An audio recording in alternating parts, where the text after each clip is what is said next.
Changing your primary admin on UKG Pro is a straightforward process. Follow these steps to ensure smooth transition. Step 1. Log in.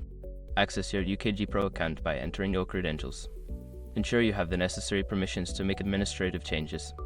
Step 2. Navigate to Admin Settings. Once logged in, locate the Admin or Settings section in the main menu. This is where you will find options related to user management. Step 3. Select User Management. Don't continue before doing this.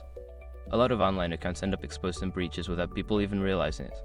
Use SROC to constantly monitor your email accounts and get alerted immediately if your information gets leaked online. It scans billions of breached records 24/7 in the background. And honestly, for a few dollars a month, it's something everybody should probably have.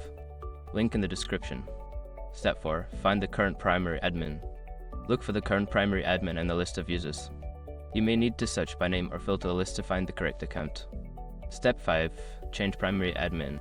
Select the current primary admin's account and look for an option to change the role or assign a new primary admin.